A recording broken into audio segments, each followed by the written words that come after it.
მოგესალმებით, ვიწყებთ YouTube-ზე ჩვენს მერვე გადაცემას on time-ზე და ვიდრე მოგიყვებით იმას სრული შესახებ ვისაუბრებთ. დღეს საქალაქო სასამართლოდან არაერთი გადაცემა გაგვიკეთებია ამეზოდან არაერთი talk-show წამიყვანია. აუცილებლად შეგახსენებთ იმას, რომ გამოგვიწეროთ Facebook-ზე, გამოგვიწეროთ YouTube-ზე, TikTok-ზე და სოციალურ მედიაში ზოგადად. და როგორც უკვე გითხარით, ამ ეზოში ძალიან ხშირად გქონია ჩვენ რეპორტაჟები, მაშინ როდესაც მთავარ ახსნელ მუშაობდით, არაერთი პროცესი გადამიღია და გამეშუქებია, მაგრამ ის რაც ხდებოდა ზურა ჯაფარიძის ისტორიის ირგვლივ, ეს იყო სრულიად უპრეცედენტო ცინიკური სასამართლო პროცესი, როდესაც ფაქტობრივად ბრალდებული არ არსებობდა, არავითარი დანაშაული, იმიტომ რომ სადღაც რაღაც არალეგიტიმურ ორგანოში შექმნილი არალეგიტიმური კომისიის ხდომაზე დაურეკეს და ზურა არ მივიდა და ამის გამო გადაწყვიტეს, რომ ის ჩაესვათ ციხეში, ვინაიდან მან არ გადაიხადა თავისი გირაო. რაღაცნაირად გუშინდელი დღე იყო აი გამოცხადებული სიკვდილის ქრონიკასავით, რა თქმა უნდა ზურამ დიდხანს უნდა იცოცხლოს და რაიმე ცუდ გამოსავალთან ამას კავშირი არ აქვს, მაგრამ ყველა მიცოდა, რომ ადამიანს დააკავებდნენ ადამიანს, რომელიც იყო სრულიად უდანაშაულო და დაიწყო პოლიტიკური დევნის ახალი ეტაპი ამ ქვეყანაში და რეპრესიების ახალი ეტაპი. ზურა ჯაფარიძეს გუშინակ უამრავი გულშემატკივარი ყავდა, უამრავი ადამიანი იყო მის გვერდით და მისი ოჯახის წევრებიც და ალბათ ჩვენი მაყურებლისთვის განსაკუთრებული და სამახსოვრებელი კადრი იყო, როგორ მოვიდა ის თავის მეუღლე ნატა ქორიძესთან ერთად, რომელიც დიდი ხანია საგარეო საქმეთა სამინისტროში მუშაობდა, დიპლომატია, სწორედ ევროინტეგრაციის კუთხით მათ შორის და ახლა ძალიან ავტორიტეტულ და სანდო გამოცემას CivilG-ის რედაქტორია და მას ხელმძღვანელობს, თუმცა ამის მიუხედავად ნატას გუშინ მედიასთან ურთიერთობა გაუჭირდა და ემოციები იმდენად ძლავრობდა და იმდენ სენსიტიური მომენტი იყო, რომ ჩვენთვის ჟურნალისტებისთვის არაფერი უთქვამს. ზურამ ბევრი ისაუბრა, ზურა ჯაფარიძე ერთ-ერთი ყველაზე გამორჩეული და გულწრფელი პოლიტიკოსია, მას ძალიან კარგად იცნობს ჩვენი მაყურებელი, მაგრამ მისი სიტყვებიდან ყველაზე დასამახსოვრებელი მაინც იყო ის, როგორ ვერ აუხსნა თავის 7 წლის შვილს, რომ რაღაც აბსურდის გაუგებარი ბრალის გამო უნდა წავიდეს, ციხეში ჩაჯდეს და მამის ყურადღება, სიყვარული, განსაკუთრებული მზრუნველობა უნდა მოაკლდეს მის შვილებს. მართალი გითხრათ, ამ სიტყვების შემდეგ მე ინტერვიუს გაგრძელებაც კი გამიჭირდა. ასეთ ვით აქციის მონაწილეებს და თქვენ შვილებს. შემშილებს დილით ველაპარაკე უკვე და დავიმშვიდობენ. აქციის მონაწილეებს ყველა ძალიან დიდი მადლობა. ყველა იმ ადამიანს, რომელიც მოვიდა დღეს აქ, ძალიან სამწუხაროა, რომ საგიჟეთი მოაწყეს და ფიზიკურად აქ ვერ არიან. პრობლემა მათგანს ვიცნობ პირადად და რაღაც გასაუბრება უნდა და ამის საშუალება არ მიეცათ.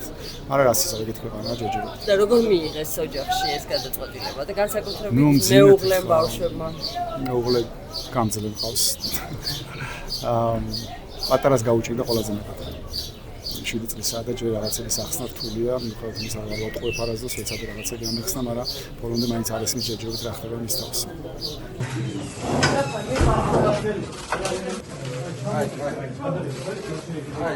ერთი სამი ხელმოკლებით დადება, უნდა გადაგვაგვებინოთ მეგობრებო, ხშირად არაპატიმრებენ პოლიტიკურ ლიდერებს.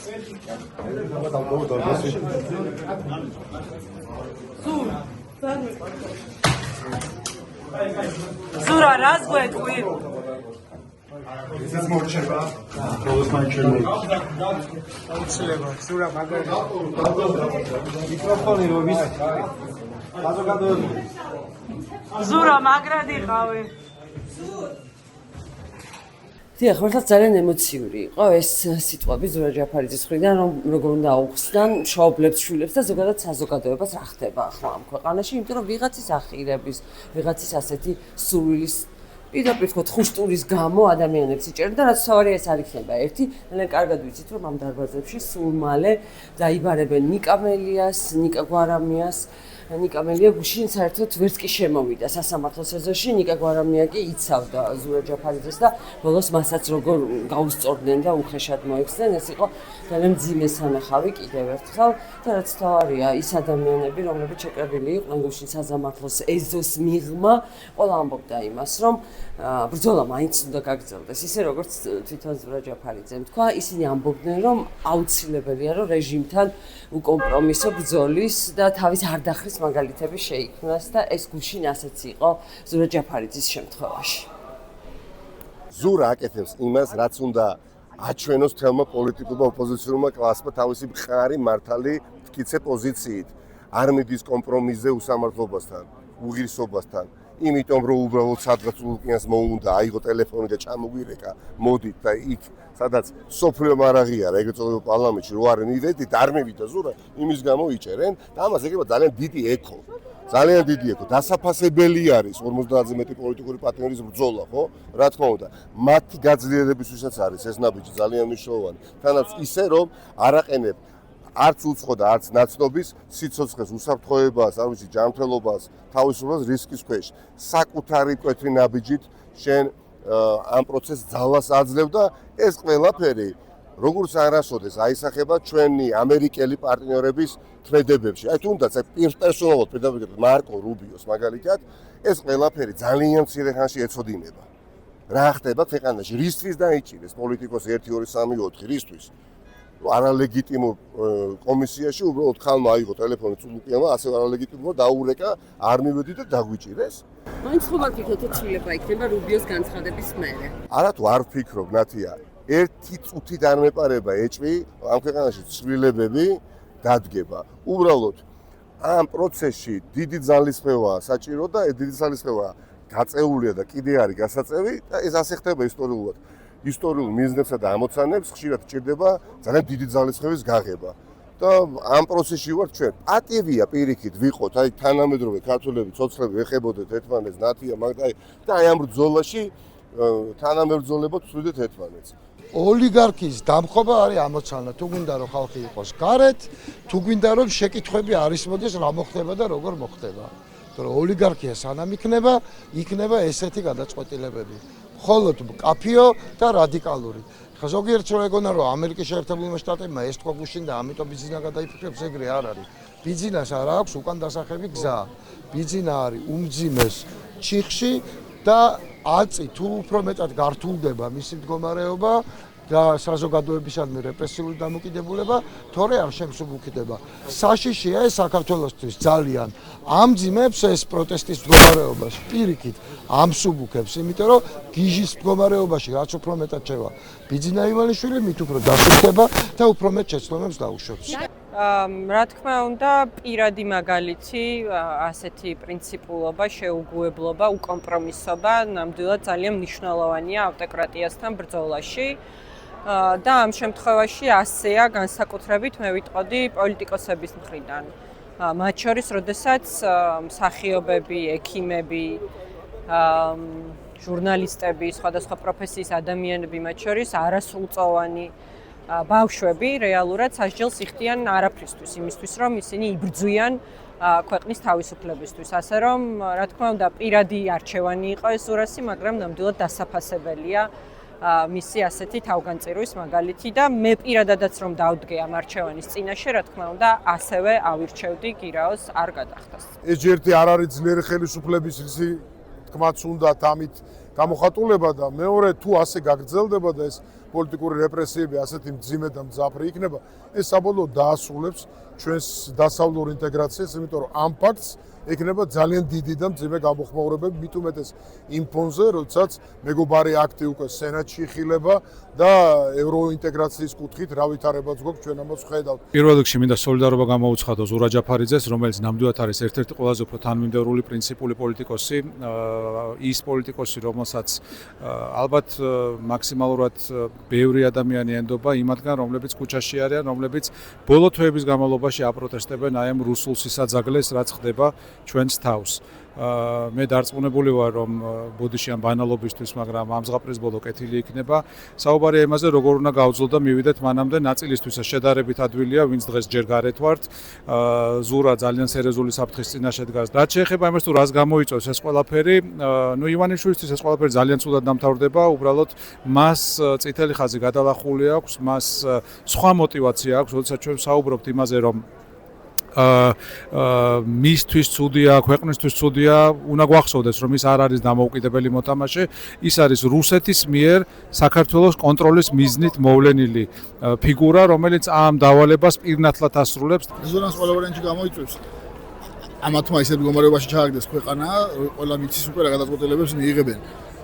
ცოტა სულად ნათელია, რომ ზურას დააკავებენ, პოლიტიკოსებს დააკავებენ, ამან გადაწყვეტილი აქვს დიქტატურის მშენებლობა და რეალურად იმას აღარ აქვს მნიშვნელობა ამ წუთში დღეს დააკავებენ, ხვალ დააკავებენ, რომ ეს ფეულობრივად აქვს დიქტატურის მშენებლობის ერთ-ერთ აგურად შერჩეული და შესაბამისად ყველა მათი ნაბიჯი სამწუხაროდ ამ ქვეყნის იზოლაციას უწყობს ხელს და საბედნიეროდ მათ პირად იზოლაციას და ამ პარტიის ქართული ოცნების რეჟიმის იზოლაციას. ჯამში ქვეყნისთვის ძალიან ცუდია რა თქმა უნდა, იმიტომ რომ ქვეყანა რომელიც არის იზოლირებული დასავლეთ ყურადღებას აქცევს იმ ადამიანს დემოკრატიაზე ზრუნავს, მაგრამ იცის რომ აქ აღარ არის როგორც რუბიომ თქვა პროამერიკული რეჟიმი, მათ ინტერესებიდან გამომდინარე არის ძალიან ცუდი საბოლოოდ ყველასთვის. თავარი არხი რომ დაიხურა და ჩვენი იძულებულები რომ გავხდით რომ YouTube-ში გადავსულიყავით. სამი კვირის წინ დაახლოებით ერთ-ერთი ინტერვიუ ჩავწერეთ ზურა ჯაფარიძესთან და მივედით გირჩი TV-ში. ზურა თვითონ იყო ჩვენი მასპინძელიც, სტუმარიც მაშინ და კიდევ ერთი გადაცემა, ასევე ძალიან საინტერესო ქეთი ქურდოვანიძესთან სწორედ ამ სტუდიაში ჩავწერეთ და მაშინ ზურა ძალიან გულწრფელად გველაპარაკა მედიასთან რატომ მიდიოდა, არ მიდიოდა, რომ მას მიაჩნდა და მიაჩნია რომ unionistია ის რომ გაერთიანება, საყოველთაო გაერთიანება ოპოზიციის, არასამთავრობო სექტორის და საზოგადოების მოიტანა გამარჯვებას და ასევე მინდა თქვა ერთგვარი სიამაყით რომ სწორედ ჩვენს გადაცემაში ისაუბრა ზურა პირველად იმის შესახებ თუ რა ახალი პლატფორმა უნდა შეიქმნას რომ დაახლოებით 1.5 მილიონი ამორჩეველი შეიკრიბოს მედასავლეთეების რა თქმა უნდა ამ ხელისუფლების წინააღმდეგ ის საუბრობდა ერთგვარ ონლაინ პლატფორმის შექმნაზე და ასევე ლაპარაკობდა იმაზეც რომ ამას გარდა უნდა შეიქმნას რეესტრი სანქცირებულთა სადაც ადამიანებს ექნებოდათ საშუალება ენახათ ისინი ვის წინააღმდეგ სანქციების ამოქმედებასაც აპირებდნენ. ამის შემდეგ ამ ოპოზიციის ერთობაზე როგორ უნდა ჩატარდეს არჩევნები, შეიძლება იყოს სატელეფონო კომპონენტი, აი პაატა ბურჭულაძე რასაც ამბობს, ან სხვადასხვა ტიპის ტექნოლოგიები, სხვა მედიებთანაც იყო საუბარი, თუმცა on time-ისთვის ზურამ ამის შესახებ სამი კვირის წინ, როდესაც მე და თეადე იშვილი მასთან მივედით, ზურამ ამის შესახებ ისაუბრა. თე ახლა ამერიკაშია, მე დღეს მარტო ვუძღობი ამ გადაცემას, თუმცა მალე დაბრუნდება და ჩემთან ერთად იქნება. მანამდე კი მინდა რომ გავიმეოროთ ეს გადაცემა, იმიტომ რომ ყველა სიტყვა ძალიან საინტერესო იყო, ძალიან გულწრფელი, ძალიან საქმიანი, მე ასე მგონია და ცოტა შემოკლებულ ვერსიას, მაგრამ მაინც გთავაზობთ on time-ის გადაცემა 4-ს. ინტერვიუს ზურაბ ჯაფარიძესთან დარწმუნებული ვარ თქვენთვის კვლავ საინტერესო იქნება ეს თემები და ვიდრე დაგემშვიდობებოდეთ სულ ვფიქრობ იმას აი რა დაერქმევა ამ ეპოქას ბოლოს ზურაბ ჯაფარიძეს რო დავესესხოთ აი შეიძლება დიდი ქოციანობა დაერქვას მაგრამ ფაქტია რომ აი ასე მორალური კომპასი გამცდარი არასოდეს არ ყოფილა და რასაც ვერასოდეს ვერ წარმოვიდგენდით რომ არაფრის გულისთვის ადამიანებს დააკავებდნენ ციხეში ჩაყრიდნენ ეს ყოველდღიურობა გახდებოდა მოშინაურებული გვაქვს ეს ეზო სასამართლოსი დერეფნები უკვე ციხის საკანიც აღარ არის განსაკუთრებული ამბავი ადამიანებისთვის და რაც ყველაზე ცუდია საზოგადოებამ ამას ხელი არ უნდა მოაწეროს ჩვენ არ უნდა შევეგუოთ ბრძოლა აუცილებლად უნდა გავაგრძელოთ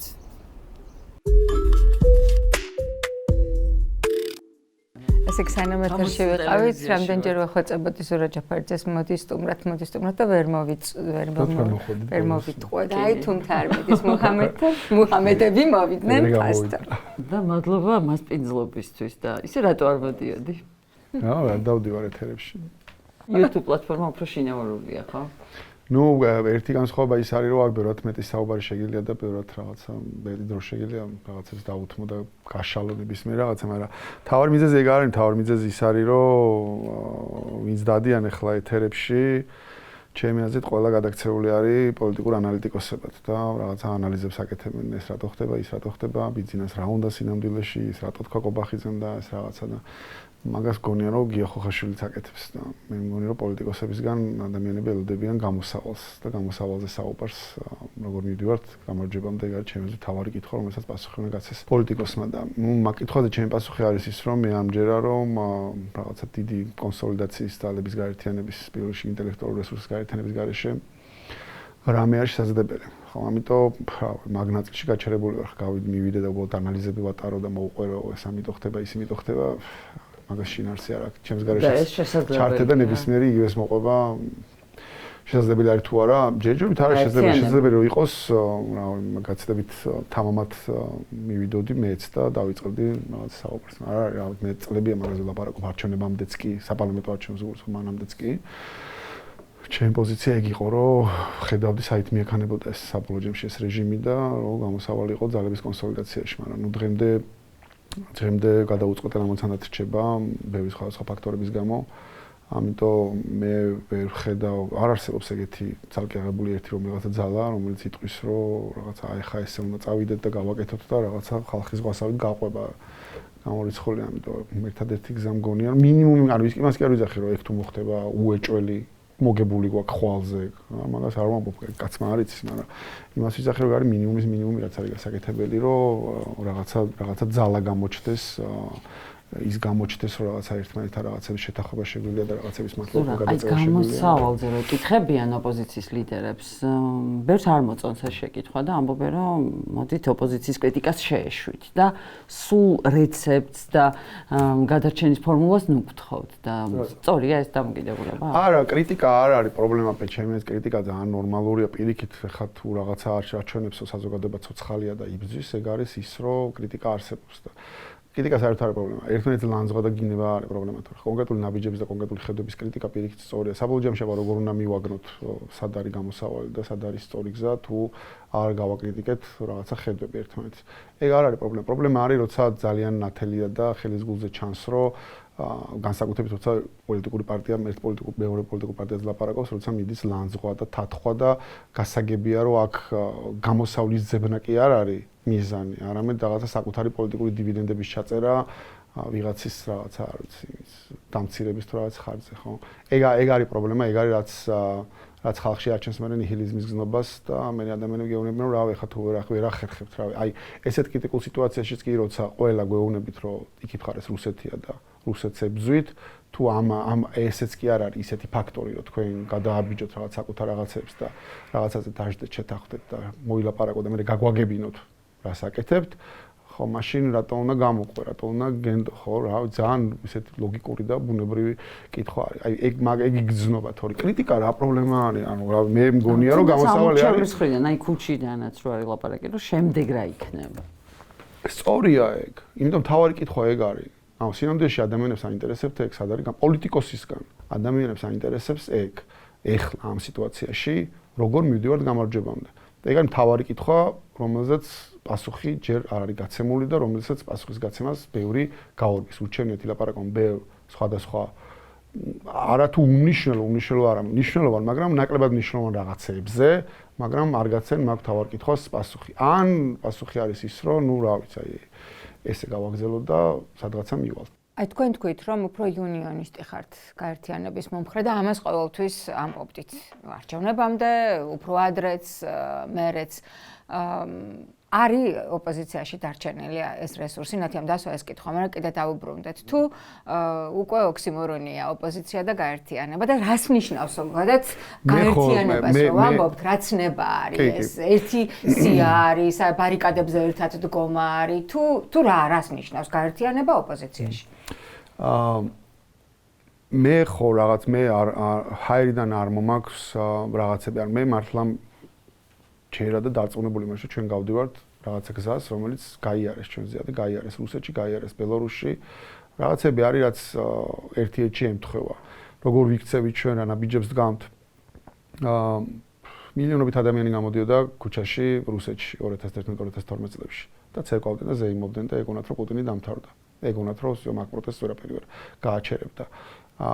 მაგრამ ხედავთ სად არის დღეს რუსეთი, ხო? ძალიან ბევრი ხალხი გამოდიოდა ასევე ბელარუსში. მილიონი და მეტი ცეკვავდნენ, სიმღერებს წერდნენ, რაღაცა უამრავი ჰიმნები ჰქონდათ ამ პროტესტ რაღაცებს, მაგრამ ხედავთ სად არის დღეს ბელარუსი, ხო? მე მეტიც ვჯერა, რომ აქაც საქართველოში რაღაცა მიმართულებას პირდაპირ რუსები მართავენ. როგორიც არის მაგათად პროპაგანდა, როგორიც არის მაგათად სახელმწიფო უსაფრთხოება, რაღაც სტრატეგიული მიმართულება პირდაპირ მათ ხელში არის, ჩემი აზრით. და ისინი მართავენ, ხო? გადაწყვეტილებებს ისინი. რაღაც თვალსაზრისით ჩვენ გავდივართ იგივე გზას და ჩვენ წინააღმდეგ იბრძვის იგივე ძალა, რომელმაც წარმატებას მიაღწია რუსეთშიც და ბელორუსშიც, ხო? ამიტომ ჩემი კითხვა არის ესეთი, რომ თუ ჩვენ გავაკეთებთ ზუსტად იგივეს, რაც გააკეთეს რუსეთში, ოპოზიციამ, მედიამ, NGO-ებმა, იმან ყველა ხალხმა. რატო უნდა გქონდეს ჩვენ გამარჯვების შანსი, თუ იქ ვერ გაიმარჯვეს და იქ ვერ გაიმარჯვეს, ხო? ეს კითხვა მაქვს ყველას ამას ველაპარაკობთ ჩვენს პოლიტიკოსებს, ამას ვსვამხობთ. ჩვენ თუ რამე განსხვავებული არ გავაკეთეთ. რატო გონია რომ ჩვენ მოვიგებთ? უფრო რა გვაქვს, რა რითი ვართ უფრო განსხვავებულები, რა მოგვაგებინებს სხვა. ხო, მე ვერ ხედავ რომ ჩვენ განსხვავებულ ნაბიჯებს გამდეთ, ხო? ხო, ამის შემდეგი ნაბიჯი არის რომ მაშინ ვნახოთ, კაი, იმათმა რა შეცდომები დაუშვეს და იქნებ ჩვენი შეცდომები არ დაუშვათ და რაღაცები სხვანაირად გავაკეთოთ, ხო? ხო და ეგ ხო მაგაზე კვლევები არსებობს უკვე ლიტერატურა არსებობს ანუ არავის არ ჭირდება მე ხო არ ვიგონებ სადღაციდან ხო ანუ ნებისმიერ შეუძლია დაგუგლოს შეუძლია არ ვიცი იმას ChatGPT-ს კითხოს რომ მაგალითად რა იყო ის პრობლემები რომელთა გამოც სიტყვაზე რუსეთში და ბელორუსში ოპოზიციამ და სამოქალაქო საზოგადოებამ ვერ მოახერხეს რეჟიმის დამარცხება ჩამოგიწევს პირდაპირ ბულეთებს რა ანუ ბულეთებში რომ ჩამოწევს არ ვიცი 5 ჩამოწევს თუ 10 ჩამოწევს რამდენს მოთხოვ გააჩნია პირველი იქნება ის რომ ვერ მოხდა ძალების გაერთიანება ყველგან პირველი იქნება ის რომ ვერ მოხდა ძალების გაერთიანება და აქ მარტო პარტიების გაერთიანებაზე არ არის ამაზეც მინდა ხაზი გაუსვა იმიტომ რომ სინამდვილეში რაც ვერ ხერხდება პარტიებს შორის ის ასევე ვერ ხერხდება სამოქალაქო სექტორში ასევე ვერ ხერხდება აქტივისტთა ჯგუფები სადაც არ უნდა ჩაიხედო ყველგან არის ერთგვარი პატარა საქართველო არის ყველგან თავისი ერთი და იგივე პრობლემები. ხო და ამიტომ ვარ მე ეს იუნიონისტი, ანუ ამიტომ ვიძახი რომ რესურსების გაერთიანება არის მნიშვნელოვანი და პირველ რიგში ინტელექტუალური რესურსის. ანუ თავი პრობლემა არის ჩემს ნდობა, არ არსებობს ნდობა. ანუ ერთმანეთთან ერთმანეთს არ ელაპარაკებიან. ну, რა ვიცი, მე ველაპარაკები ყველას, ლაკა არის, რომელსაც ასევე ბევრთან აქვს კომუნიკაცია. მაგრამ ნუ ბევრი ერთმანეთთან უბრალოდ არ საუბრობს. დობა თუ არ არსებობს კომუნიკაციის დარღვევის რამე გამოცდილება დაგროვდა ისეთი, რომელიც ჯერ არ გამოსულა მედიაში. არის შეთანხმების დარღვევის გამოცდილებაც, არის არასწორი პოლიტიკური ნაბიჯების გადადგმის გამოცდილებაც, არის პერსონალური რაღაცების, მილიონი რაღაცა არის. მაგრამ ახალი არაფერი არ არის, ისეთი რაც რუსეთში არ იყო, ბელორუსში არ იყო. ამას მნიშვნელობა არ აქვს, მაგას ამბავიც ეგა რომ ეს ამ ყველაფერს უნდა გადააბიჯო, თორე მიზეს რატო არ გააკეთო, მინდეს ვიპოვე რომ რა ვიცი, ბევრთან საერთო არ მაქვს, გაკარება არ მინდა საერთოდ, მაგრამ მაგაზე ხო არ არის. ხო და მინიმუმი არის ეს, კიდევ ვიმეორებ, რომ ეს არ არის ის რომ ეს თუ მოხდება, აი უეჭველი მოგებულა, მაგრამ მინიმუმის კიდევ უფრო დავა მარტივ რაღაცა და მინიმუმი არის რომ აი ეს დავждეთ და ერთად ვილაპარაკოთ ამ თავარ კითხვაზე გავცეთ პასუხი. როგორ ხედავთ, როგორ მივდივართ გამარჯვებამდე.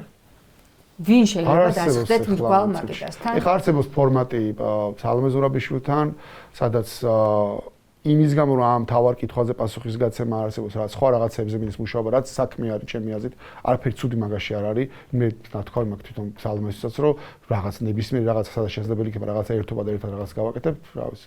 ყველაფერში იმ ვიქნები, როცა არ უნდა იყოს მეთქი.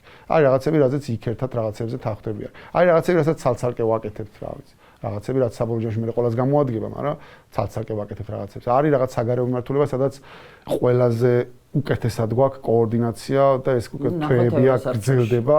ხო, ანუ ევროსაბჭოში, ევროსაბჭოს საპარლამენტო ასამბლეაში, ევროპარლამენტში შედეგები იდება მარტო იმის გამო, რომ ყველა ვლაპარაკობთ ერთ ენაზე და ყველაში კიდევ იმერებ მარტო პარტიები არ იგულისხმება, პარტიებიც არის, აქტივისტებიც არიან და NGO-ებიც არიან, ანუ ყველას აქვს რაღაცებთან კომუნიკაცია, მაგრამ ყველა ერთ-ერთი რაღაცას ველაპარაკებით და ეს ეხლა საგარეო ფრონტზე თუ გამოდის, იმიტომ რომ თქვენც ახსენეთ და ძალიან ხშირად პარტნიორებთან ვლაპარაკობ, გეუბნებიან რომ ერთიანობა დაგვანახეთ, ერთად ჩამოდით და ერთი ხმით. საქართველოსთვის ამობენ და არა იმისთვის, რომ ვიღაცა წინ იყოს და ვიღაცა უკან. ამ ქვეყანას ჭირდება ეს ერთიანობა. როგორც ვერ იმ საქართველოს ჭირდება ყველა პოლიტიკური ძალის თანხმობა იქ როცა რეზოლუციას იღებ, ხო? ასევე ერთი ხმა უნდა კონდეს აქედან ჩასულ. მე არ ჩავსულვარ ვაშინგტონში რამდენიმე წელია. ერთადერთი მიზეზის გამო არ ჩავსულა, თორე რა უნდა ვაშინგტონში ჩასვლას და ვილსონთან ფოტოს გადაღებას პრობლემა არ აქვს, არავის. აი არავის, მაგრამ ერთადერთი იმის გამო არ ჩავსულა რამდენიმე წელია, რომ სირცხვილი მგონია ამ პატარა ქვეყნიდან იქ რო დადის 17 დელეგაცია. ანუ სასაცილოა, ანუ იქ კონგრესში რომ მიდიხარ, აი იმ გორაკის თავზე წდება მთელი სამყაროს ბედი. ამ მთელ დედამიწაზე თუ კი რამე ხდება, ყველას ინტერესების საბოლოო ჯამში იყრის თავს იქ და იქ წდება ეს ამბავი. წავიდეთ რამდენი რამე ხდება დედამიწაზე, ხო? ანუ ერთადერთი შანსი რომ საქართველოს რაღაცა იქ ხო, იმათ აინტერესებს რაღაცა.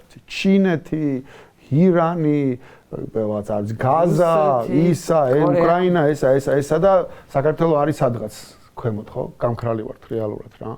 ერთადერთი შანსი, მომდის არ არის 100% შანსი, რომ ჩვენ ქვემოდან სადღაც ზემოთ ამოვიწევთ, არის ის, რომ ჩვენ ყველა ერთად ჩავალ და ყველა ერთად დაველაპარაკებით და ავუხსნით, რასაც ისაც უხსნით ცალ-ცალკე სადღაც რომ რაღაცა რუსთაველზე ეს ბრძოლა რომელიც ახლა არის ეს ბრძოლა არ არის რაღაცა მარტო საქართველოსთვის ბრძოლა და ეს არ არის რაღაც უბრალოდ ბრძოლა რომ ჩვენ ქართველები ვიძვით თავისუფლების და ლიბერალური დემოკრატიის რომ აქ წყდება გეოპოლიტიკური ამბავი. თუ კი ევროპაში გამოგივიდათ, თუ იქ კონკრეტული მიზანი იყო მაშინ, კონკრეტული რეზოლუციები იყო და ევროსაბჭოს კონკრეტული გადაწყვეტილება. არ ვიცი რატო არ გამოვიდა. ბრიუსელში ჩახვედით და ამერიკაში რატო არ მოვიდა? არ გამოვიდა, იყო მაგის მცდელობები, კაიხანი აღარ ყოფილა, მაგრამ რაღაც თვეების წინ იყო მაგის მცდელობები, მათ შორის შემოთავაზებებიც იყო, რომ რაღაცნაირად ფორმა მოგვეძებნა ისეთი, რომ რაღაცა ეს წუხილები რო არსებობს ამ სხვა პარტიებში, ეს წუხილები განეიტრალებული იყო, რაღაცა რისკები დაზღვეული იყო, ისა, მაგრამ საბოლოო ჯამში არ გამოვიდა. სასაცილოა რა არის, ესეც ბევრჯერ მაქვს ნათქვამი და თქვენთანაც გავემეორებ. თუ ჩვენ ამ ხალხს ვეუბნებით, რომ ჩვენ ვებზვით რუსეთს და დაგვეხმარეთ, იმიტომ რომ საბოლოო ჯამში ეს ბრძოლა არის რუსეთის წინააღმდეგ ბრძოლა და აქ წყდება შავი ზღვის საფრთხების საკითხი, შუა აზიის დამბავი, სომხეთის და ასე შემდეგ და ასე შემდეგ და ეს არ არის მარტო ჩვენი ამბავი და თქვენი ინტერესიც არის აქ და საბოლოო ჯამში ევროპის უსაფრთხოება და მთელი ამბები და ამიტომ უნდა დაგვეხმაროთ და არა იმიტომ რომ რაღაცა ჩვენ ჯიგრები ვართ და კარგი ხალხი ვართ და რაღაცა იქიდან არის კითხვა რომ თუ რუსეთს ებრძვით, რუსეთი ხო გაქვთ ნანახი ამხელა რუკაზე ხო? თუ რუსეთს ებრძვით, რანაირად ებრძვით? ცალ-ცალკე ებრძვით, ხოლმე თქვენ სანგაშიძე ხართ და სხვა მმართველებით ისვრით და ეგრე გონიათ რომ დაამარცხებთ. ხო და მე მაგის შემდეგ არის კითხვა რომ ან მატყუებ, როცა მეუბნები რომ რუსეთს ებრძვით, ან სულელები ხართ. ანუ სხვა პასუხი არ არსებობს. ან აქ იტყუები, როცა ამბობ რუსეთს ებრძვით. ან თუ მართლა რუსეთს ებრძვით, მაშინ სულელები ხართ და ვერ ახერხებთ რომ მართლა ერთად დადგეთ და რაღაცა ერთად გააკეთოთ. იმიტომ სხვა პასუხი მანდ არ არსებობს. ან ეს არის, ან ეს არის. პირობითად გარეთ ვინარჩუნებთ ამ არაღიარების პოლიტიკას, გარეთ მუშაობთ, არ ვიცი, სანქციებზე, შიგნით ვაკეთებთ ამას და საბოლოო ჯამში ესე მივდივართ რაღაცა რეჟიმის ჩამოშლამდე, ან ამამდე, ან იმამდე რაღაცამდე. მინიმუმ ყველამ უნდა დადოს ეს და მე რაღაცა არ ვიცი, მინიმუმ დაიწეროს და მე შეჯერდეს და რაღაცა ერთიანი გაკეთდეს და ვთქვათ რომ ოკეი, ყველა ვარ თანახმა ამაზე და всё, ყველა რესურსს ვაერთიანებთ ამ. ოღონდ მარტო პარტიებს არ გულისხმობ კიდევ იმავე. ყველა ადამიანს, რომელსაც რაღაცა სოციალური კაპიტალი გააჩნია ამ ქვეყანაში, იმიტომ რომ ეს პარტიები დღეს არის ჩვეული ფორმალობა. არანაირი პარტიები არ არსებობს. პარტიები არის უბრალოდ იუსტიციაში რაღაცა რეგისტრირებული ეგეთი ფურცელი. თორე არ არის ეხა არსებობენ კონკრეტული ადამიანები, რომლებიც გულწრფელად უპირისპირდებიან რეჟიმს.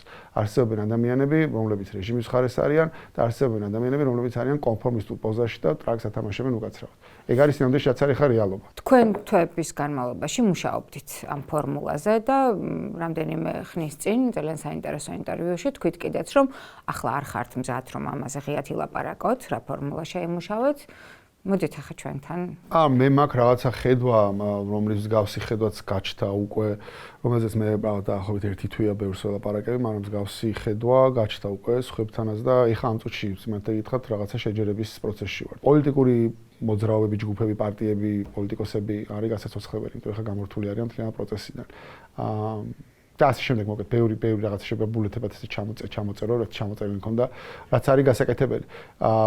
რა შეიძლება იყოს აქედან გამოსავალი, ჭირდება რაღაცა პროცესი, სადაც ეს ხალხი ყველა ჩაერთვება, მათ შორის ამ ხალხს მიცემ განცდას, რომ ისინი მართლა იღებენ გადაწყვეტილებას და პლუს რაღაცნაირად ეს პოლიტიკური პროცესი გაცოცხლდება. ჩემი იდეა რაც იყო, რაც ხა თქვენთან მოვყვები, რაც ბევრთან მაქვს უკვე ნალაპარაკები, იყო რომ რაღაცა საერთო, საყოველთაო ერთიანი რაღაცა პოლიტიკური მოძრაობა შექმნილიყო ონლაინ რაღაცა ერთი იმითი ბაზით, სადაც ვისაც რამე სურვილი აქვს, ინტერესი აქვს პოლიტიკაში, ხო უამრავი ახალგაზრდა გამოჩნდა გინდა NGO და გინდა იქიდან რა ვიცი, ვისაც სურვილი აქვს რამე თავი გამოჩნდა, ბიზნესს მიეცა საშუალება რომ ამ პროცესში ჩართულიყო და ადამიანს მიეცა საშუალება თვითონ ამ ადამიანებს გადაეწყვიტათ ვინ იქნება ამ პროცესების ლიდერი. ამას გინდა პრაიმერი დაარქვი, რაც გინდა მნიშვნელობა აქვს სახას რაც დაარქვი, მაგრამ შინაარსი ის იყო რომ რაღაცა ონლაინ რეჟიმში, ვისაც რამე სურვილი აქვს რამის კეთების ყველა ერთად შესულიყო, შეყრილიყო და ადამიანებს ჰქონდათ საშუალება რომ თვითონ გადაეწყვიტათ ვის უჭერენ მხარს და მისაღებენ კვალი მაგე და ონლაინ. ხო, იმიტომ ეგ მოგცემ საშუალებას რომ მაგადა შეიძლება მიზნა დაისახო რომ სიტყვაზე ბაზარში უნდა ყავდეს 1 მილიონი საქართველოს მოქალაქე. და სიტყვაზე რომ მივდივარ სტრასბურგში ის კი არ გავიმეორო, რასაც აქამდე ვეუბნებოდი რომ 6 თვის წინ არჩევნები იყო საქართველოში, რომელიც გააყალბეს და სინამდვილეში ჩვენ მოვიგეთ 4 ჯგუფმა და იმათი მიღებული ლეგიტიმაციით გელაპარაკები. არამედ გელაპარაკები ახლა ამ წუთში მყავს აგერ მილიონი ადამიანი საქართველოს მოქალაქე რეგისტრირებული ღიად, რომლებიც ამბობენ რომ ამ ქვეყანაში არის ჩასატარებელი ახალი საპარლამენტო არჩევნები. მილიონი მოქალაქე ითხოვს, პირობითად ვიზახი მილიონი, შეიძლება მილიონი ნახევარი დაიგო მიზნად, მაგრამ მილიონი მოქალაქე მიჭერს აი ამ წუთში დღეს ონლაინ რეჟიმში შეგიძლია ნახო რომ მილიონი მოქალაქე ამბობს რომ საქართველოს ჩატარებელი ახალი საპარლამენტო არჩევნები და მე ვარ ის ადამიანი, რომელიც პირობითად ვიზახებ, მე შეიძლება საერთოდ არ ვიყო იმაში, მაგრამ ვიღაცა ვინც ამას იტყვის, ის იტყვის, რომ მე მათ შორის ეს ლეგიტიმაცია მომწეს აი ამ ხალხმა, ამ მილიონ ადამიანმა, აგ პირველ ხუთეულში ვზივარ მე, ხარი დამიჭირეს, რომ მე ვიყო ეს სპიკერი, ვინც ამას თქვენ თან კონსულტაციები დაწყებული გაქვთ კოალიციის გარეთ თვეზე მეტი კონსულტაციები კი კოალიციის შიგნითაც და კოალიციის გარეთაც ამ იდეას ჭირდება დახვეწა მათ შორის ვისმენ მათ შორის კრიტიკასაც რაღაც რისკებსაც რომელიც ჩემს დასაზღვევია ამ იდეის გარშე და კიდე გაჩნდა იმებს ვერ მოყვებით რომ ჩემი იდეები არ არის მაგრამ ამ იდეის გარდა გაჩნდა კიდე ერთი იდეა რომელიც ამ შემთხვევაში პაატა ბურჯუაძეს ეკუთვნის, რომელიც ამ იდეის რაღაცა გაგრძელებას ავითარი, მაგრამ ავსებს რაღაცნაირად და მე მომწონს, თვითონ მოყვება ალბათ მაგ იდეაზე მე არ მოყვები. ახალია და იმიტომ მაშინ შეიძლება ვერ მოყვა. თუ რამდენი ის ყავდა თორემ. არა, მაგის მერე არის. და არის კიდე ამის ასევე ცალკე იდეა, რომელიც ვაშაძეს აქვს, რომელიც ასევე ამ იდეას ავსებს. ესეც თვითონ ვაშაძე თუ მოყვება, მაგრამ საბოლოო ჯამში მგონია რომ არის შანსი რომ ეს რაღაც იდეები ყველა ერთად შეჯერდეს. ეს სამი რაღაცა თავსებადი ერთმანეთთან და რაღაცა მსგავსი უნდა გაკეთდეს. მე არ ვამბობ რომ მე რასაც ვამბობ, მაგის ამაზე ეს არის ბიბლია და გინდა თუ არ ესე უნდა იყოს. მე უბრალოდ ვიზახი რომ რაღაცა პრობლემები რომელსაც ახლა ყველა ერთად ხედავთ, რომ პროტესტში მეტი ხალხი უნდა ჩაერთოს, რომ ხალხი მართლა ჩართული უნდა იყოს პროცესში და უბრალოდ რუსთაველზე არ მოდიოდეს, მიდიოდეს, არა მაგის მიღმა რაღაცაში იღებდეს მონაწილეობას და პოლიტიკური პროცესი გაცოცხლდეს და თუნდაც ოპოზიციური მედია გაცოცხლდეს და რაღაცაზე ქონდეს სალაპარაკო და სალაპარაკო იქნება რა. ამას ხო წარმოგიდგენთ შრომა რამდენი არის ჩასადები იმაში რომ მილიონ ადამიანი დაარეგისტრო რაღაცა ბაზაში. მაგას მართლა რეგიონებში გავდივართ რომ ვიძახიან, მართლა წახვა რეგიონებში და მართლა დაელაპარაკები ადამიანებს, მართლა აუხსნი და მართლა გააწევრიანებ და მართლა საქმე იქნება. და მედიასაც შეუძლია ილაპარაკოს, რომ იმაზე აღარ იყოს დამოკიდებული დილით ბრიფინგზე, ყობახიძე რა სიტყვის, რომ დღეს არის რაღაცა, რა ვიცი. 100,000 კაცი უკვე არის, მე 300,000 კაცია უკვე. ანუ ამბავი არის უკვე. და ხელში გეჭირება საბოლოო ჯამში, მე არ ვიცი საბოლოო ჯამში რა სახეს მიიღებს ეს იდეა, მაგრამ მინიმუმ ის გექნება, რომ ლაივ რეჟიმში ყავს, არ ვიცი, მილიონ ნახევარი მოქალაქე. მათ შორის შეგიძლია მაშინ მიგრანტები ჩართო თავისუფლად პრობლემად, რომელიც იძახის, რომ დღეს ქვეყანაში კრიზისია და შესაძლებელი. მადლობა, ლეგიახლის გაზიარებისთვის მართლა ძალიან მომეწონა და დარწმუნებული ვარ, კარგად დაიწრიტება. ეს სხვადასხვა შეჯერებული, მაგრამ მე როგორც ვხედავ, აქ არ არის მხოლოდ ის ბარიერ გადალახული პარტიის ელექტორატი, ის ახალი შენაერთები ოპოზიციური სუბიექტების იქნებიან თავმოყრილი ჩემი აზრით რა უნდა იყოს ყოველთვის მე მგონია რომ სწორი გამოდე ხალხსაც ვიზახი ეს არის ისეთი მოლაპარაკებადი თემა არის მაგრამ ყოველ შემთხვევაში ჩემი იდეა იყო რომ ეს ყოფილიყო რაღაცა ერთიანი დიდი რაღაცა არის პლატფორმა თუ რაც გინდათ მას დაარქვით რომელიც საბოლოო ჯამში იტყოდა რომ საბოლოო ჯამში როგორც კი მივახცევთ საპარლამენტო არჩევნებს ისევ ამ სისტემით სია რომელიც იქნება ეს თქვენ შეადგენთ ანუ საქართველოს მოსახლეობა ამ სისტემის გამოყენებით თქვენ შეადგენთ ამ სიას და ერთ-ერთი პირობა იქნება რომ ამ სიაში იქნებიან მარტო ისინი ვინც თანხდება ქართულ ქარტიაზე ამოცანა არის ის რომ გაცოცხლდეს პოლიტიკური პროცესი და პოლიტიკური პროცესი ხა მკვდარია ერთ-ერთი პოლიტიკური პროცესი ხა რაც არის რუსთაველზე საღამოსაც ხდება მე არაფერი არ ხდება რეალურად და ისიც კრიზისში შედის ეგ არ ვიცი მაგას მაინც არ ვეთანხმები ხოლმე როცა ამბობენ და მე დავდივარ რუსთაველზე და ხო ეს რაოდენობა კი ხან ესე არის მაგრამ ჩემი დაკვირვებით რაც ჩანს არის ის რომ არსებობს რამდენიმე 1000 ადამიანი რომელიც სხვადასხვა რეგულარობით ამ რუსთაველზე დადის და კი ადამიანები არიან რობოტები არ არიან იღლებიან ხანდახან ემოციურად არიან დაღლილები და შეიძლება რაღაცა ჩაიქნიოს ხელი მაგრამ შეიძლება ჩააგდოს 3 დღე და 3 დღის მერე მაინც იძახის რომ გამოსავალი არა ეს ბრაზი არსად არ წასულა და შიში რო ქვეყანას კარგავთ არსად არ წასულა ადამიანებში არის ხო და იდეასო დავუბრუნეთ ანუ ეს იდეა არ არის თი იდეა რომ რაღაცა უეჭველი აი ეს იდეა არ არსებობს რო თქვა რომ ეხა ამას გავაკეთებთ და უეჭველი არ არსებობს გამორიცხული ამიტომ რომ არსებობს რაღაცები რითიც ესე ტიპის რეჟიმები ერთმანეთს ძალიან გვანან მაგრამ ყველა ესეთი რეჟიმი პლუს არის თავისი რაღაცა მახასიათებლებით ეხლა რა რეჟიმებიც არის სამყაროში არა მარტო ივანიშვილის რეჟიმი და რუსულ რეჟიმზე ლაპარაკი არის განსხვავებული ყველა აქამდე ისტორიულად რაც კი არსებულა იმითი რომ სხვა რეალობაში შეიქმნა ციფრული ტექნოლოგიები კომუნიკაცია არის დაჩქარებული პროპაგანდა გაცდებით პროგრამა მუშაობს თვითონ მანამდე მუშაობდა გაცდებით მარტივად შეუძლოთ მიწვიდან თითოეულ მოქალაქეს და ჩაუდონ ის რაც იციან რომ იმას რაღაცაზე დაატრიგერებს და რაღაც ეგეთი რაღაცები ხო მანამდე არ არსებობდა ხო რაღაც არის გებელსის კონდა ხაზის რადიო ქონდა და ხაზის რადიოთი ლაპარაკობდა მთელ გერმანიას და ეგ იყო და ეგ იყო. ეხლა აქ მილიონი ინსტრუმენტები აქვს ხელში. ერთი რომ გარეთ რასაც ვაკეთებთ, ის რაღაცები არის გასაუმჯობესებელი. მიუხედავად იმისა, რომ ჩემი აზრით ყველაზე კარგი კოორდინაცია მათ გვაქვს, რაღაცები არის გასაუმჯობესებელი. მათ შორის სანქციების ნაწილში ეხლა რასაც მე ვაკეთებ მაგალითად რასაც სხვებთან კოორდინაციის გარეშე რომ მაგრამ ვაკეთებ დროას და ახალის ხალხთან ერთად იმიტომ რომ რაღაცა კოალიციის შიგნით ვინც ამაზე მუშაობდა ყველა შევიკებეთ ვაკეთებ რაღაც ერთიან დიდ ბაზას ყველა დასანქცირებული და ყველა დასასანქცირებელი რომელიც გინდა ონლაინ დაადო და ნებისმიერ მოქალაქეს უკრაინასაც აქტივით გაკეთებული შეხვიდა და ნახოთ ეს ადამიანი დასანქცირებულია ვის მიერ დასანქცირებული რა ტიპის სანქცია მოხდა რატომ მოხდა და პლუს ნახო ადამიანები რომლებიც ჯერ არ არიან დასანქცირებულები მაგრამ დასასანქცირებლები არიან ამის გამო რომელიც იქნება დიდი ბაზა ჩვენ გათვლებით არის რამდენიმე 1000 ადამიანი იქნება სავარაუდოდ შიგნით. თქვენთან საჯაროდ პირველად იმიტომ მოვყვები და იმიტომ არ ყვებოდი რომ მე არანაირ სურვილი არ მაქვს რომ რაღაცა ეს იყოს ჩემი იდეა და მე ვიღაცები ამას შემოერთდა და რაღაცა პირიქით ამაზე ველაპარაკებოდი არა მარტო პარტიებს, არამედ სხვადასხვა რაღაც აქტივისტურ ჯგუფებს და სამოქალაქო სექტორის წარმომადგენლებს ამ შემდეგ რომ ჩემი სურვილი არის რომ სადღაციდან წამოვიდეს ეს რაღაცა და არც იმაზე არ მაქვს პრეტენზია რომ გინათ რომ რასაც მე ვიძახი მაგის და მაინც ესე უნდა იყოს, მაგრამ ეს არის იდეა რომელიც რაღაც კონკრეტულ გამოწვევებს პასუხობს. კიდევ არც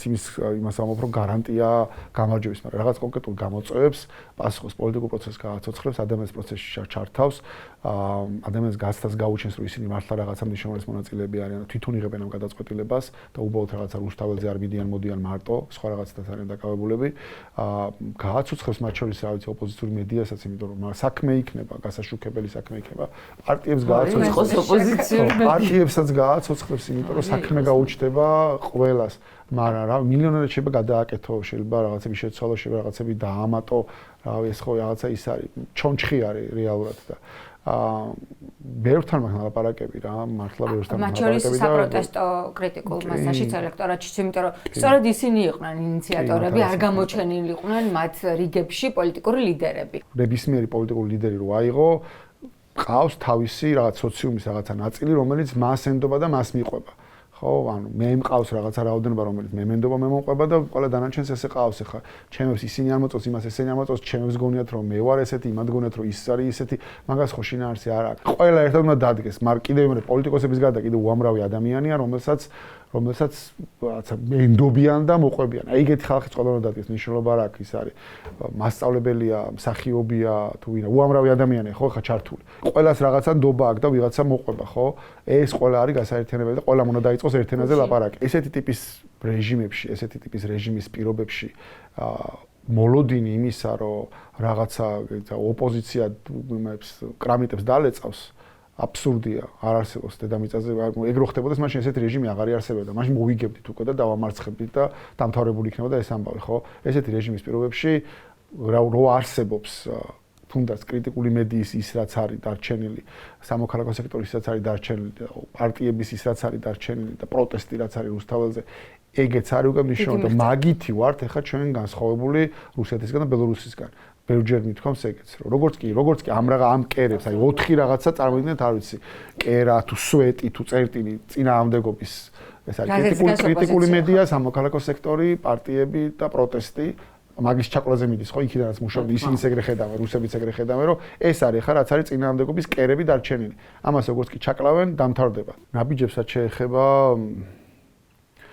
ნუ რა ვიცი, ჩემთვის ამ შემთხვევაში ხა პირადად ჩემი გადმოსახედიდან ლაპარაკობ რა ჩემი აზრით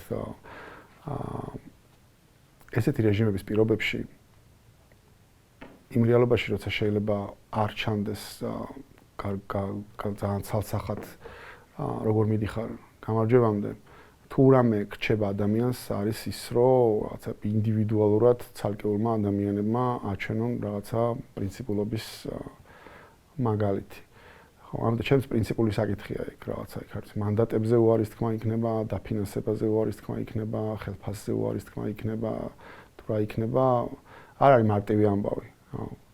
არ ვიცით თუ არა, მაგრამ როგორ მუშაობს ეს მარტო ის არ არის რაღაცა მანდატზე უარი თქვი და ამბავი.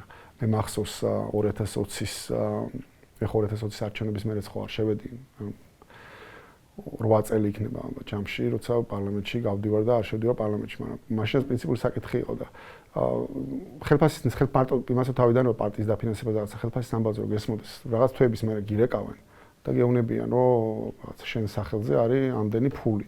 და მოგვეცი ანგარიშის ნომერი რომ ჩაგირიცხოთ. აუ ეხლა წარმოიდგინოთ რამდენი თვე გავიდა ხო? ნოემბერი, დეკემბერი, იანვარი, თებერვალი, მარტი, აპრილი 6 თვეა ხო გასული? გაძრდილი ხელფასები. ანუ ეხლა ჩვენი მანდატები გაუქმებულია, მაგრამ მაშინ ხო არ იყო გაუქმებული თელევიზია, ანუ ეხლა შეიძლება დაერეკა და ეთქვათ რომ პატრონს ვურავთ თქვენ სახელზე 60,000 ლარია და ანგარიშის ნომერი მოგვეცდა და საჩავიცხოთ. და მე მიკეთებდნენ მაგას 20-20 საარჩევნების მერე. მირეკავდნენ საბიუჯეტო ოფისი თუ რაღაც არის პარლამენტს, რომელიც რაღაც პერიოდულად მირეკავდა და ეს თანხა ემატებოდა და სულ დიდ თანხას მეუნებოდნენ, რომ ჩაგერიცხავთ.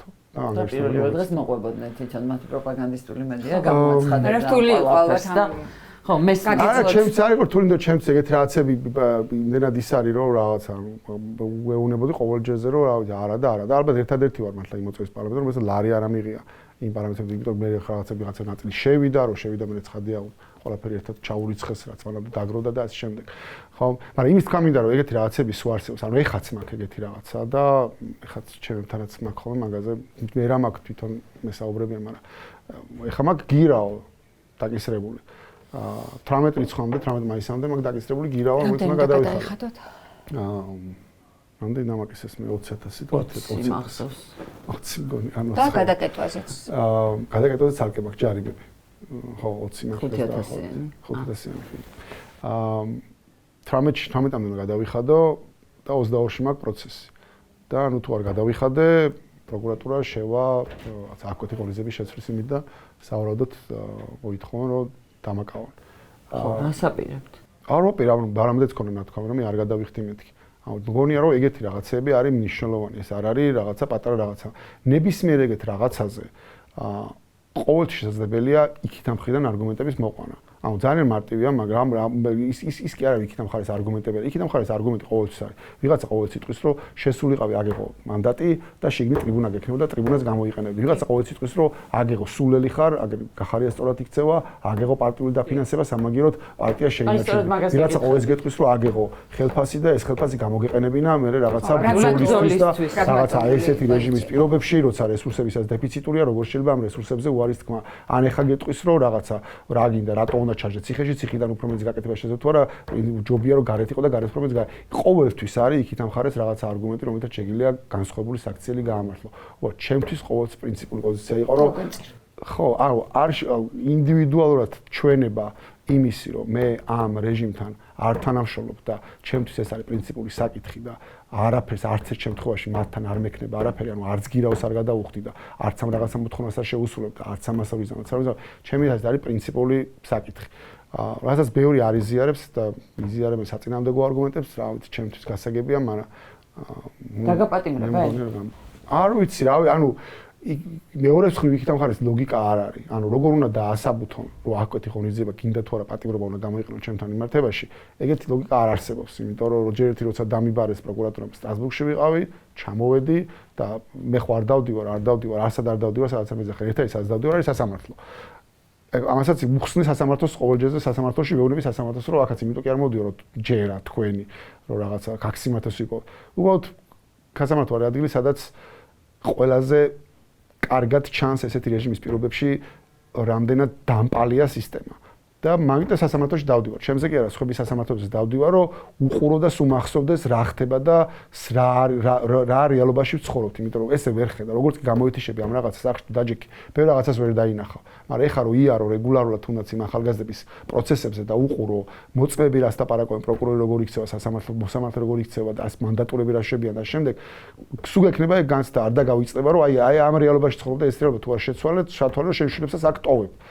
ხო და მაგითო დავდივარი იქ და ამიტომ რატომ უნდა დამაკამო ვერ ხვდები, ანუ ვეუბნები რომ რა არც არ გავდივარ, მოწმეები ჩემთან საქმეში არ არსებობენ, ანუ ვინ მოწმე უნდა იყოს. განმეორები დანაშაულს ჩაიდენო თუ მეუბნები განმეორები დანაშაულს თუ დამიბარეს წოლოკიანი 17 ჯერ დამიბაროს არ მივალ ხალხ, მაგას გავიმეორებ მაგ დანაშაულს, მაგრამ სხვა მაგას მე დავებიან, ხო? სხვა რამეს ხო ვერ დაიწყებენ ახლა მე გავიქცევი და ვიღაცას მოვკრავ, მაგას ვერ მეუბნები. დანაშაულსაც მე დავებიან არის რომ წოლოკიანის დაძახებულზე არ მივედი. მაგას ვეუბნები რა თუ დამიზახეს კიდე არ მივალ, მაგრამ რატომ დაგიძახათ ეს არ მახსოვს? ასე არა ვარ, რა ვიცი, შოუს ამბავია, თორე მე რა შოუში ვარ. ჩემ შემთხვევაში არის საუბარი იმაზე, რომ რაღაც უბრალოდ კომისიას აინტერესებს ჩემი აზრი ადამიანის უფლებების მდგომარეობასთან დაკავშირებით 2004-დან 2012 წლამდე. ანუ შეუძლიათ მოსეს დაიძახოს თქვენს ნებისმიერ შეუძლიათ დაუძახონ. როგორც მე დამიძახეს და კითხო, თქვენი აზრი გვაინტერესებს რა. მოდი და მოყევი. და თუ არ მოხვალ ჩაქსონ ციხეში. ზურა წულკიანთან შეიძლება და მის კომისიასთან პირდაპირ პარალელი არ არის, მაგრამ შოუებზე რო ვლაპარაკობდით, თქვენ თავის დროზე უცნობის შოუში წახვედით და რა იყო მაშინ მიზანი, რომ მისი აუდიტორიისთვის, მის აუდიტორიამდე მიგეტანათ გზავნილი და დღეს როგორ უყურებთ, აი დღევანდელი გადასახედიდან ღირდა იქ მისვლა, იმიტომ რომ ეს ძალიან პოპულარული იყო ის ვიდეოები, თქვენ რომ მას უხსნიდით, რას ნიშნავს? ეხანდელი გადასახედიდან ალბათ შავი და თეთრი და მაგრამ ამის განსაკუთრებული მიზანი არ ქონია. ეხანდელი განსახედიდან ალბათ კი, იმიტომ რომ ძალიან ბევრმა ადამიანმა ნახა და დღემდე ხვდებიან ადამიანები, რომლებიც რავით მაგ-იმაზე, მაგ-ეთერზე მელაპარაკებია ხოლმე, მაგრამ არანაირი მიზანი არ ქონია, სანდრიში წასვლას არ ვაპირებდით. როგორ მოხდა ეგ ამბავი რომ მოგიყვეთ, არ ვაპირებდით წასვლას. საერთო ჩატში გოგა ხაჩიძე იყო პირველი, ვინც დაწერა, რომ ჩემიც უნდა წახვიდეო, რადგან გოგას უთხარ რომ არა მეთქი, რა მეზარება მეთქი რაღაც. თვითონ შემოგთავაზათ თუ თვითონ შემოგთავაზა. ხო, ვიღაცა დამიკავშირდა პროდიუსერი შემოკაბა თვითონ მიმოწერა.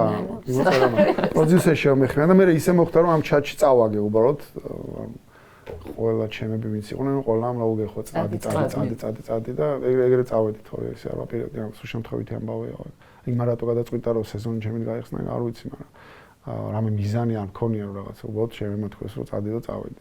ხომ არ ფიქრობთ თქო რომ ამჯერადაც გამოიყენებთ თქო ეს მინდა გკითხოთ აი სხვადასხვა რაღაცა არის ხა ის არის გეთახმოთ სხვადასხვა რამეა მაგრამ მაინც ეთერში მიდიხარ სხვა არის და ეს რაღაცა ანუ აქ მისვლით ლეგიტიმაციასაც და ამ კომისიასაც და პარლამენტსაც და ყველაფერს საერთოდ სხვადასხვა რაღაცა მაგრამ თქვენ ხო ამბობთ რომ აზრი არა აქვს უკვე თქვენიანებთან საუბარს მათ ისედაც იციან რა ხდება ახლა უნდა მიხვიდეთ იმ ადამიანამდე, რის გამოც გავიდა მაგალითად ცოტნე ბადრი და ჩელე პარტიიდან, ხო?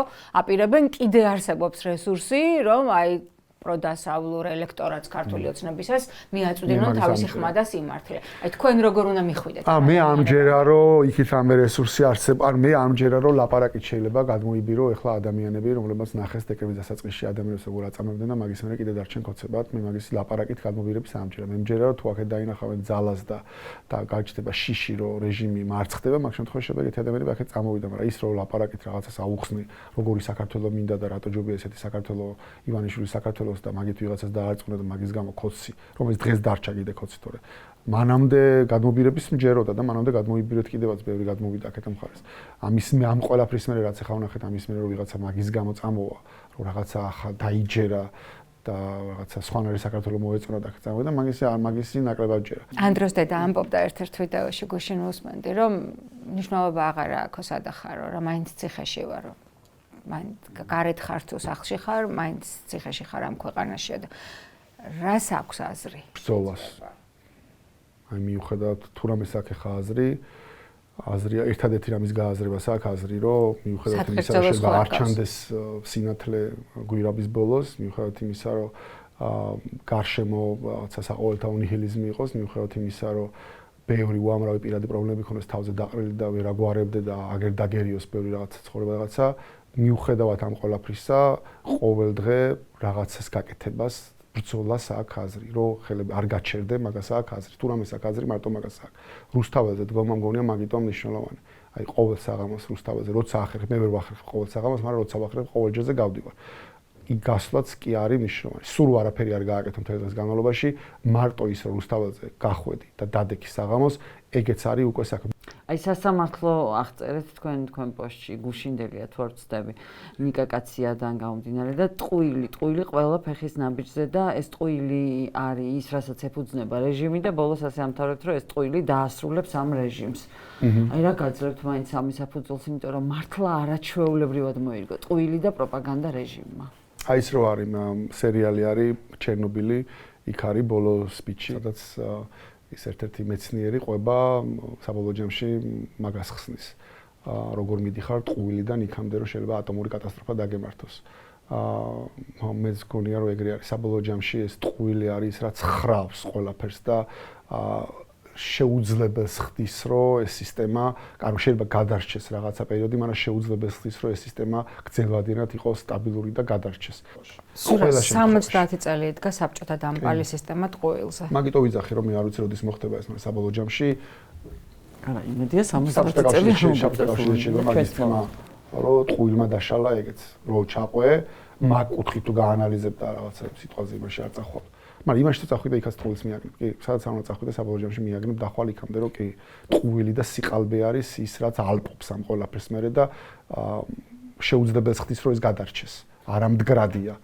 აი ვიზა ლიბერალიზაცია რამდენად იქნება ის თემა, რომელიც აი ყველას შეეხება, მერე და ყველას გამოაფხიზლებს, მათ შორის ქოცებს. იმ ხალხს, რომელმაც დღემდე ვერ გაიგო რა ხელას იკეთეა ეს და ეს დასავლეთი მარტო არ არის, უბრალოდ რომ დადიან, ცოტა მეტია. და აი კობახიძე არა, მამკა მდინარაძის განცხადება ეს ვიზა ლიბერალიზაციაც მიაბეს სუვერენიტეტს. შანტაჟის ბერკეტი. აი ახლა ამას რომ გავუძლებთ, ესე იგი ვიზა ლიბერალიზაციის აი სამ ხელას იკეთე ევროპაში თავისუფალი მიმოსვლაც რო აღარ გვექნება, თურმე ეს იქნება სუვერენიტეტის გამყარება. ეს შანტაჟი რაზე არის, მაგრამ ადრე რასაც ყვებოდნენ იყო რომ შანტაჟებდნენ რომ მეორე ფრონტი უნდა გავხსნა და უშნო ჩავერთოთ და deep state აკეთებს ამასო ბაიდენი აკეთებს ბაიდენს აკეთებინებენო. ეხა ხო შეიცვალა რომ ეხა ტრამპი არის ეს ასაკეთებს კაცმა არის რბილად რო ვთქვათ, მაგრამ სუჯდობაზე ლაპარაკობს და ომის გაჩერებაზე ლაპარაკობს 24 საათი ყოველ დღე. ანუ ეხა რას შვება, რაზე გვაწვება ეს deep state ყველგან ამიტომ გითხოსო. ეხა რა უნდა deep state-ს, ანუ იმას ომის გაჩერება უნდა. ანუ ომში აღარ გვთავენ. თუ მაინც გვთავენ ომში, ანუ იქ აჩერებენ და აქ უნდა დაიწყო ომი თუ არა, რაზე გვაწვებიან მაგას ვერ ხდება. ანუ ეხა რა არის deep state-ის ამოცანა საქართველოში. სამშვიდობო ძალები საქართველოში. სამშვიდობო ძალები საქართველოში. გადავარდეს. აი ესეთი ზურა ჯაფარიძე მენატრება მე პირადად. სამშვიდობო ძალები 2008 წლამდე და 2023 ქართული ოცნება, ანუ რუსები ყველგან. Everywhere. თქვენ თვითონ ამბობთ, რომ ქართული ოცნება მიდის იქამდე, რომ არჩევნებით ამ ქვეყანაში არაფერი აღარ მოხდება. მაშინ რა გამოსავალი დარჩა რევოლუცია და ვინ აწყობს ამ რევოლუციას? ქუჩიდან მოგება ყველა შემთხვევაში. რევოლუციას ყოველთვის აწყობს ხალხი. მაგრამ რევოლუციას ვერ მოაწყობს ერთ-ერთი ცალკე აღებული პოლიტიკური პარტია გარი გამორიცხული. მაგას ჭირდება ხალხის ჩართვა პროცესში და ხო მაგაზე არის სამუშაო. მაგრამ ჯამში ხო მე მჯერა რომ რევოლუცია ის კი არის გულისხმობა, მაგრამ ამას რაღაცები დალეწო და ანგრიო რაღაცა, მაგრამ უნდა ძალით ქუჩიდან ვაიძულოთ რომ დაიხიონ უკან. და მე მაგინებების შემთხვევაში არჩევნები უნდა ჩატარდეს ყველა შემთხვევაში გინდა ესე როგორც არ მომიხდე საბოლოო ჯამში არჩევნებით უნდა გავაგზავნოთ ჩვენ გზა. ფინალისკენ უნდა წავიდეთ და გულშემატკივრებზე ვლაპარაკობდით და ვინ არის ყველაზე მეტი გულშემატკივარი ოჯახში და აი ძმა კონკურენტია თუ თანამებრძოლი? გია ჯაფარიძე ნაციონალური მოძრაობიდან გვიდა. არა თანამებრძოლია. შემიძლია თანამებრძოლი იყო ყოველ მიხედვით იმისა რომ რაღაცა მე რაღაცების ის ისჯერა იმ რაღაცების იდეოლოგიურ თვალსაზრისით არ ჯერა ჩემი ძმას მარჯნივარი უფრო, მაგრამ უფრო ცენტრისკენ არის და უფრო რაღაცა პრაგმატული რეალ პოლიტიკის მომხრე ტიპი იყო ყოველთვის, ალბათ იმის გამო რომ დიპლომატია და რაღაც სხვა ტიპის ცხოვრებისეული გამოცდილება აქვს, მაგრამ ჩემი თანამებრძოლი იყო ყოველთვის. ანუ ყოველთვის ჯეროდა იმისი ბარიკადებზეც ერთად იქნებით. ყველა ერთად. ძალიან დიდი მადლობა და მოვედით. მადლობა ინტერვიუსთვის და მოვედით მასპინძელთან. ჩვენ მიჩვეული ვართ, რომ სტუმარი ყავს და მე მგონი ზურა სტუმრები ვართ ჩვენ. დიდი მადლობა. მადლობა თქვენ.